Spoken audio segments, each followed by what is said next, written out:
رزق میں برکت کا ایک بہت بڑا ذریعہ شکر ہے۔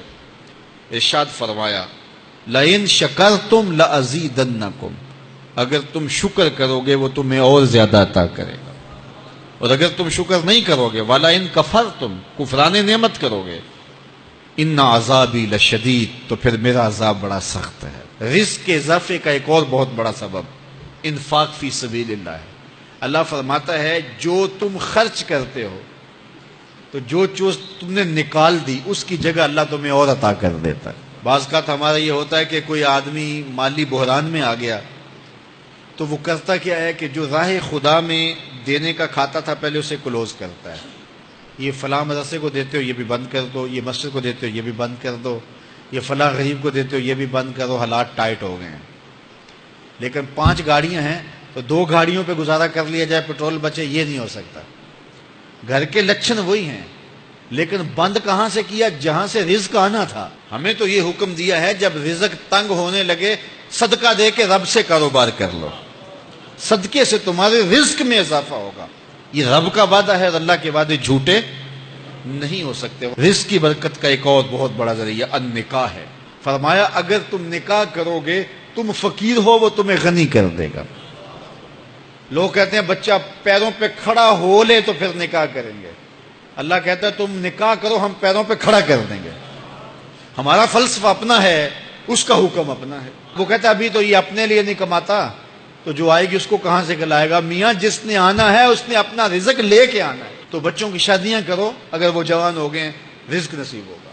اپنے اہل خانہ کو نماز کے حکم دینے سے رزق بڑھتا ہے، چونکہ جو صبح کا وقت ہوتا ہے یہ رزق کے بٹنے کا وقت ہوتا ہے، اور جس گھر میں صبح کے وقت لوگ سوئے ہوئے ہوتے ہیں وہاں بے برکتیاں ہوتی ہیں۔ تو طلوع فجر سے لے کر کے طلوع آفتاب تک اپنی اولاد کو، بیوی کو، بچوں کو نہ سونے دیں۔ اس وقت رزق بٹنے کے لمحے ہوتے ہیں۔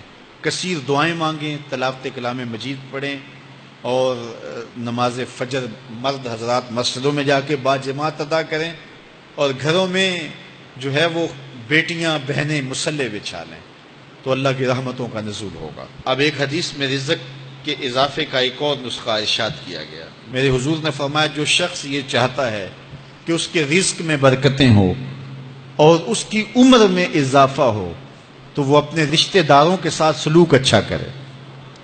رشتہ داروں کے ساتھ اگر اچھا سلوک کرو گے تو پھر تمہارے رزق میں برکت ہو۔ غریب ہیں تو ان کی مدد کرو، ان کی بیٹیوں کی شادیاں اپنے ذمے لے لو اگر اللہ نے آپ کو وسعت دی ہے، ان کی پریشانیاں بانٹ لو، ان کا قرضہ ہے تو اتارنے کی کوشش کرو، ان کو مشکلات سے نکالنے کی کوشش کرو۔ تم ان کو مشکلات سے نکالو گے اللہ تمہیں مشکلوں سے نکالے گا۔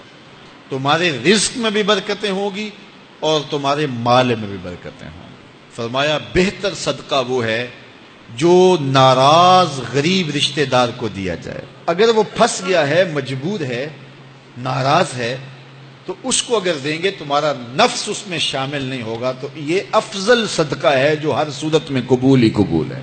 رزق کے اضافے کا ایک اور سبب الاحسان الی الضعفاء، جو کمزور لوگ ہیں ان کے ساتھ اس نے سلوک کرنا۔ الانفاق علی طلبۃ العلم، طالب علموں پہ خرچ کرنا، یہ بھی رزق میں اضافے کا سبب اور ذریعہ ہے۔ وہ حضرت بابا فرید نے کہا نا چھٹا رکن دین کا روٹی ہے۔ گھر میں کچھ نہ ہو تو پھر نہ نماز اور نہ ہی دیگر امور کی لذت آتی ہے، تو یہ رزق فراواں اور وسیع اور مبارک نصیب کر دے اللہ۔ تو اس کے لیے ایک اور وظیفہ میں دیتا ہوں، اور وہ یہ کہ مغرب کے بعد 21 مرتبہ سورۃ الکوثر پڑھ لیں، کثرت ہو جائے گی انشاءاللہ۔ اول خدوشی پڑھ لیں، 5-7 منٹ لگتے ہوں گے، تو سورہ کوثر 21 مرتبہ روزانہ مغرب کی نماز کے بعد پڑھیں، اور اگر بہت زیادہ مسائل ہیں تو ہر نماز کے بعد پڑھ لیں، تو انشاءاللہ آپ دیکھیں گے کہ گھر میں برکتیں اترتی محسوس ہوں گی، انوار کا نزول ہوتے محسوس کریں گے۔ تو یہ وہ رزق کے اسباب ہیں، اگر ہم اختیار کر لیں تو ہم اللہ کی خاص رحمتوں کے حقدار ہوں گے۔ اللہ ہم سب کو رزق حلال، رزق وسیع، رزق سہل، رزق مبارک، رزق فراواں نصیب فرمائے۔